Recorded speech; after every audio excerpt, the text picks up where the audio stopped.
عزت باندې شرموي. دا یاد وساتي، دا په زرو په پس پسې مه کېږئ. بېشک خبر د قرض په زرو یو کس په دې میډیا کې د ما ډېر سخت مخالف و.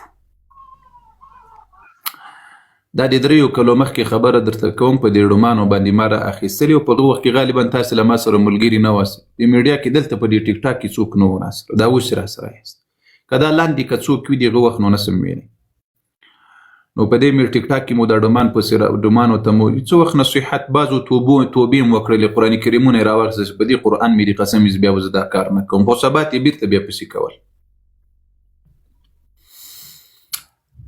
دغه ډمانو بیا به دغې ډمو ته دغه ډمې ښځې چې به راغلې، نو بیا به دا ګیفټران به ورته راغلل، وایي دا یې د قاري شفیع الله مؤمن له قصده زمری ده راغلل. څه به یې ورته ویل؟ او قاری صاحب دا د قاری شفیع الله مؤمن له قصده زمری درلې. او قاری صاحب یاد مو شي زمری ده د ما له قصده به یې نور پسې هغه ښځې به ورته راولاړې سوې، نو دغه خپل جسم به ورته دغسې کو، وایي دا یې د ما له قصده. الله اکبر الله اکبر. په دې مشهورو ګیفټرانو کې یو ګیفټرو دې ما ته میسیج وکړي. بس نو د الله جل وعلا اراده همداسې وه. د ما په هغه وخت کې بل ملګری و، غالبا دین محمد صاحب را سره و که څوک را سره و. او قاری صاحب دین محمد صاحب ډېر زوړ دی.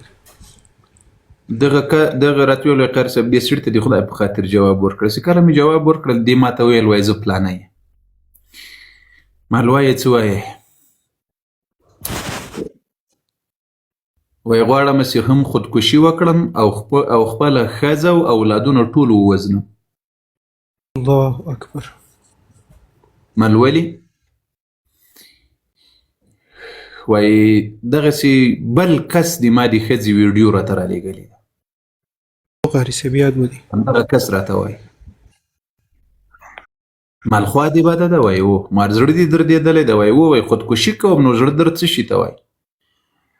مال په یاد دې دي چې ښځو ته به دې ویل چې عکس دې راته راولېږه چې زه بیا زمریان در ولېږم. په یاد دې که په یاد نه دي؟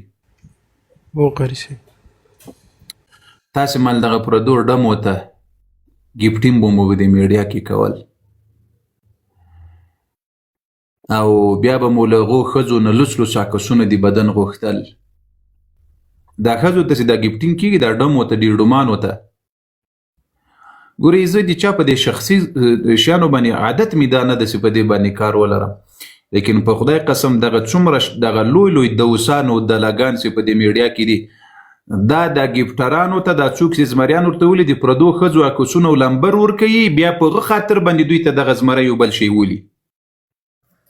د واتساپ پلیسمنټ ہوتا ہے دا ټول ټیک ټاک والا ته پاته ہے پاتې دې درته که درته ما تاسو خو نو ماشاءالله نو چې ما ته پته ده نو تاسو به ډېر ماهر یاست، ډېر ماهر یاست.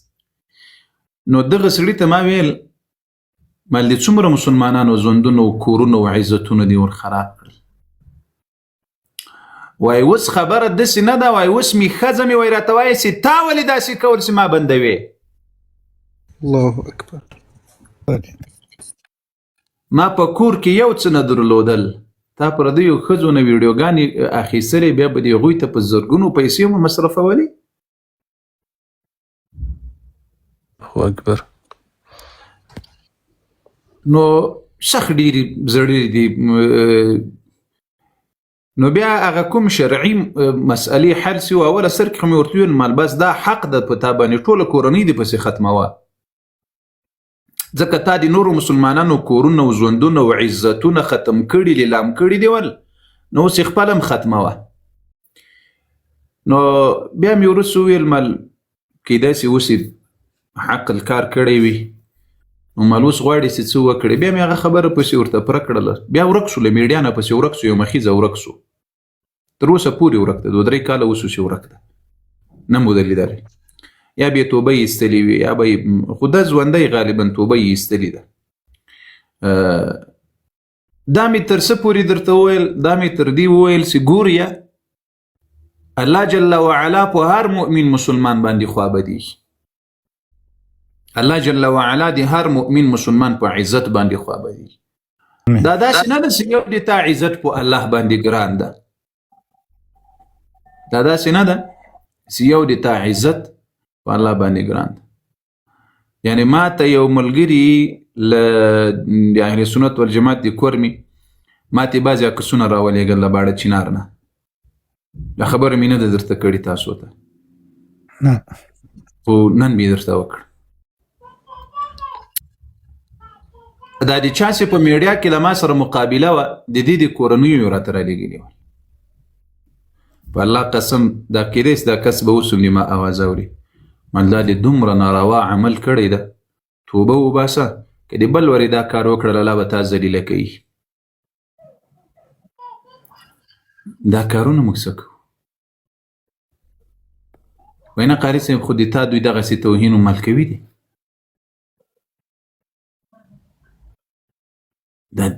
دا کوم اسلام اجازه درکوي دي دا کوم دین اجازه درکوي دي مو خو زنده‌آباد دپاره میډیا ته نه یو راغلي نه د لایکونو د فالورزو نه د مردآباد دپاره راغلي یو یو چاته زنده‌آباد او مردآباد ووایو موږ د پیغمبر علیه السلام د صحابه و دفاع کوو او که سبا په شخصي شیانو پسې راولاړ شو چې ولا دغه د پلاني خاندان د پلاني خاندان د ولې هغه له موږ سره د صحابه و توهین کوي همدغه کس را مخکې که دغه څوک یې کوي اما نور د هغوی له خاندانونو سره د هغوی له یو بل سره دا ناروا دي دا حرام دي